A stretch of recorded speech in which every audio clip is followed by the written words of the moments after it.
Up the Ottawa, then the Mattawa, down the French and the Vase, across Nipissing, Georgian Bay, and Superior to Athabasca.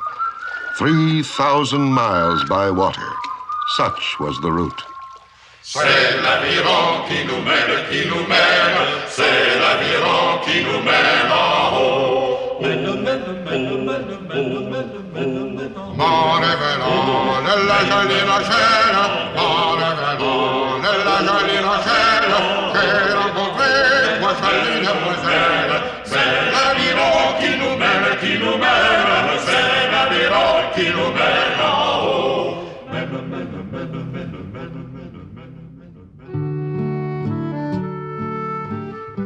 Montreal Island, May 20th, 1805. It has been a long and hard winter, but it is over now and the Voyageurs are assembling at Lachine for the journey into the interior. The departure is as ever an impressive spectacle.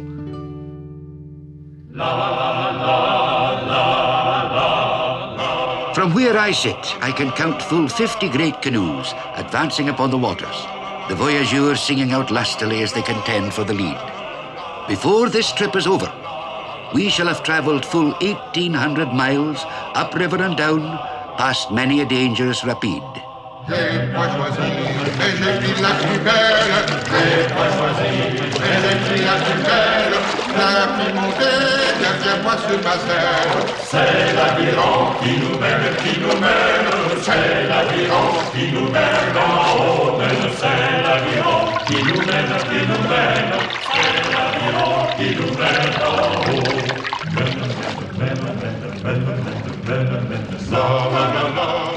Come nightfall, it is the Voyageurs' habit to seek shelter on the nearest point, island or bay, and there to set up camp. Tents being considered a luxury, none save the bourgeois or clerk are permitted them. As for the Voyageur, his wants are simple. For shelter, an upturned canoe. For food, a quart of dried peas per man per day. These he seasons with several pounds of salted pork or lard, a delicacy much to his taste.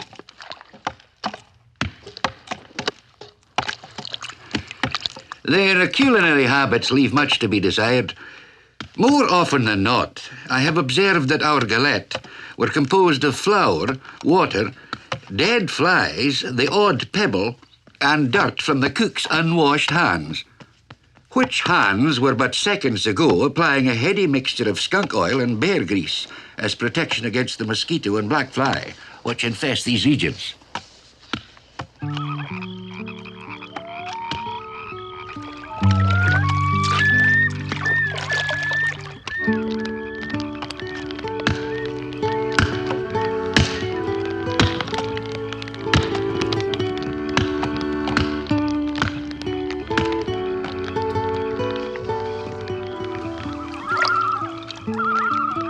As the chill of night descends upon the campsite, so does a great peace and quiet.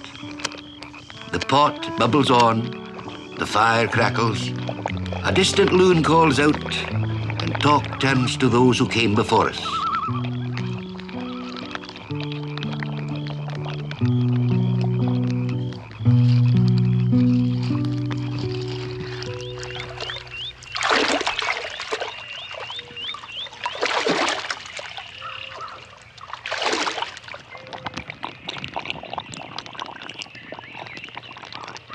By dawn, the broth has achieved such a consistency that a spoon will stand upright in it. It is now considered ripe for the eating. But the Voyageurs rarely partake of their first meal at the campsite.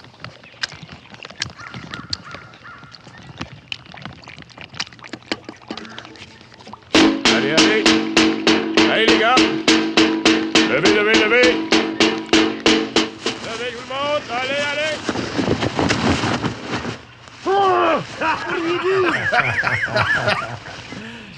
They are ever anxious to be off, and little courtesy is shown the tardy riser, no matter his station in life. Not every traveller has been known to appreciate their sense of humour.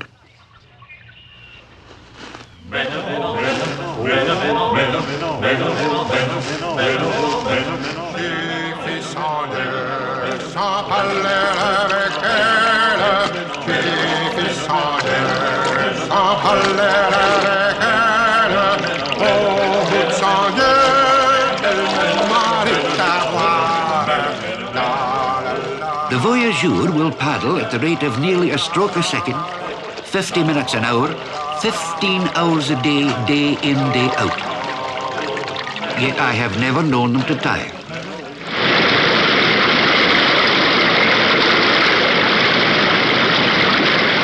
True work, to their way of thinking, begins only when they encounter the many narrows and rapides which lie along the route. They will go to almost any lengths to avoid portaging their cargoes around such straits, considering this to be the worst of two evils.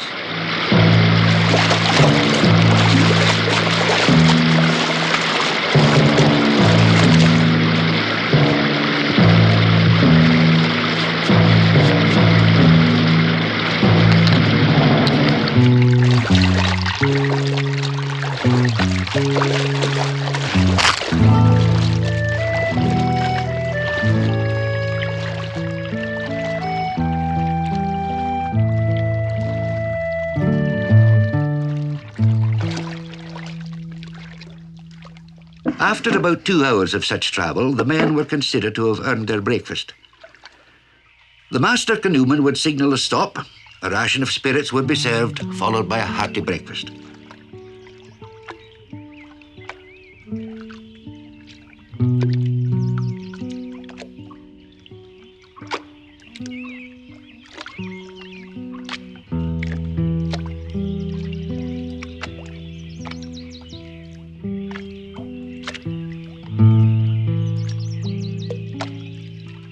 It is perhaps difficult to determine which are the most squalid in their eating habits, the Indians or some of the French voyageurs, who as often as not receive their rations in their pocket handkerchiefs or hats. Yet I have become well used to such fare and find myself looking forward to it, as I do the 10-minute stops for the peep, which mark the hours of our day.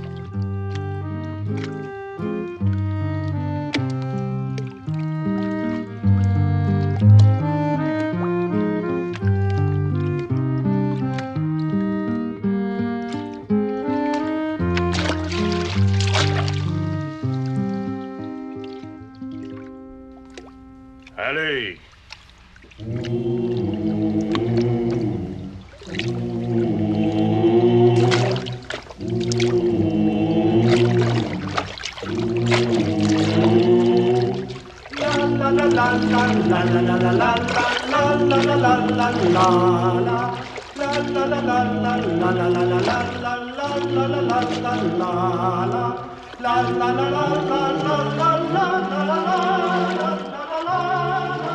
J'entends le moulet qui débarque, j'entends le moulet craque.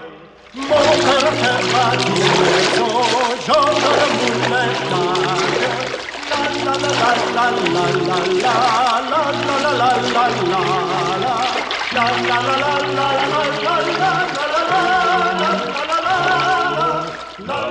We have now left the Ottawa, entered the Mattawa, and are approaching the height of land. The waters run fast beneath us, and the men no longer sink. They know too well what lies ahead.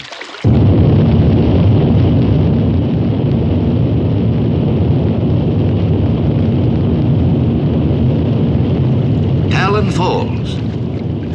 Alexander Mackenzie, who crossed Canada to reach the Pacific, said of them that the portage which skirts these falls is one of the worst which the traveller may encounter along the route. I have this day come to understand why the voyageurs dread these portages.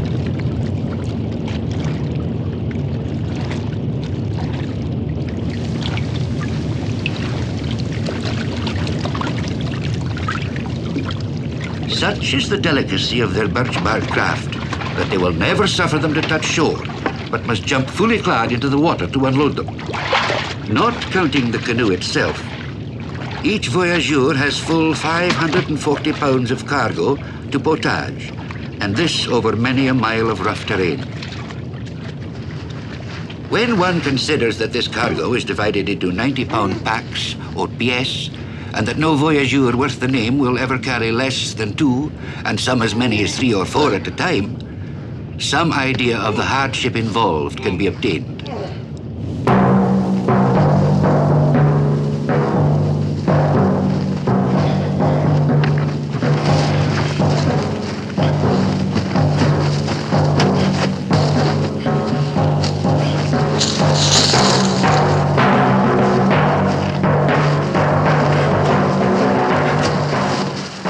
Such is their misery that they literally run with their loads.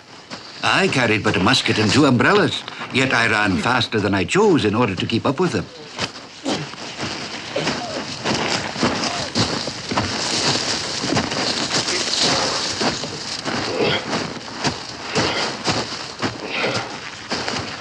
As for the men portaging the canoe, no words of mine can ever describe their suffering.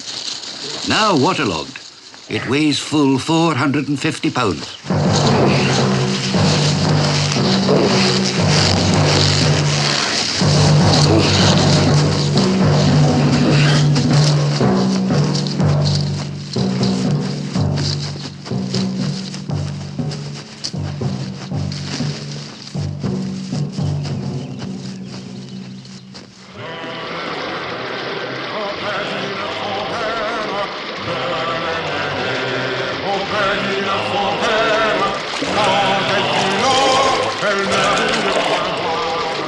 As you approach the height of land, the waters of the Mattawa grow narrower, the rapids more frequent and shallower. Soon, neither paddle or pole or portage will do. Here a calvary begins.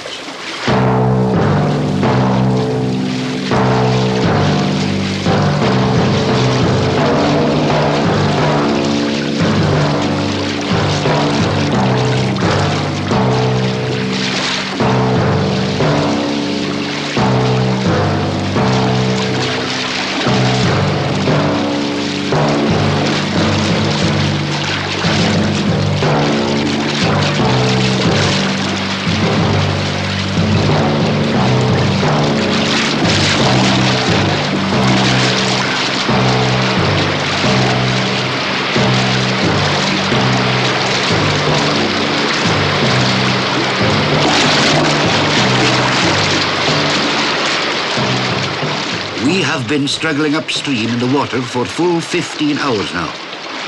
Yet no end to our misery is in sight. At times, the swiftness of the waters is such that if a man heed not his step, he will quickly be swept under. Yet we have no choice. We must press on.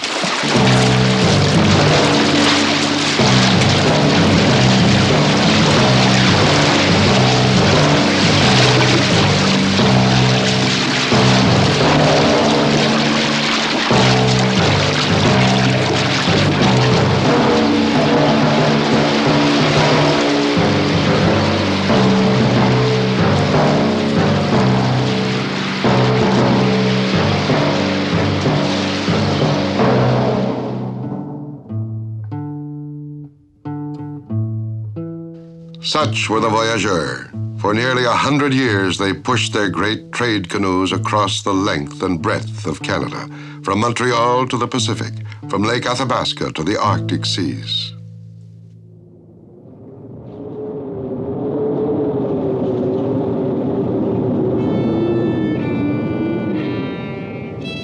What manner of men were these who raced the storms on Lake Superior, who froze in Arctic wastes?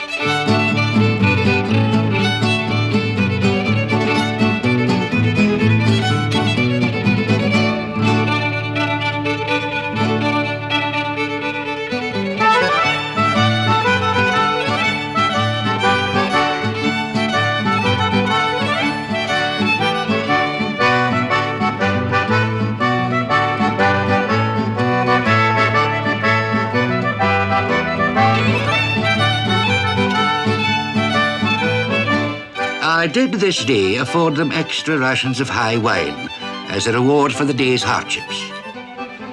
I have since had occasion to regret this gesture. They are an incontinent lot, considering it the mark of a man that he should drink above all others, lust above all others.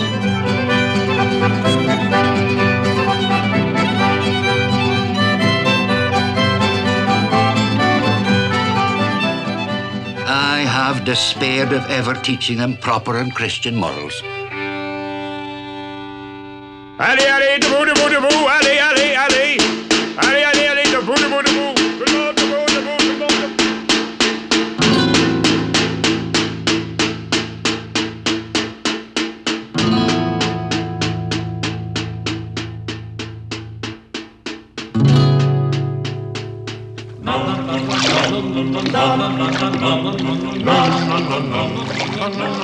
Never were there a more sorry lot of voyageurs than those who set out with me this morning.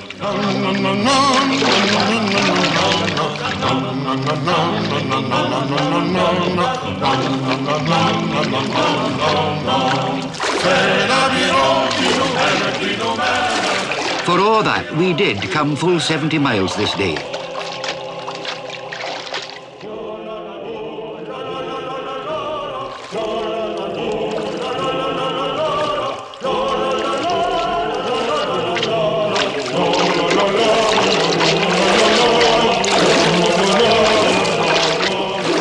We have crossed Lake Nipissing and entered French River. It will be downriver travel from here on.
Such is the voyageur's pride in his skill and that of his companions, that he will undertake almost any rapide on the downriver run, defy all obstacles which nature has laid out before him.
Such were the voyageurs, simple, lusty men. They paddled, laughed, sang, and drank their way into the pages of our history books. Their great canoes carried explorers and fur traders to every corner of that vast wilderness which was Canada. In the process, a country was born. Un incendie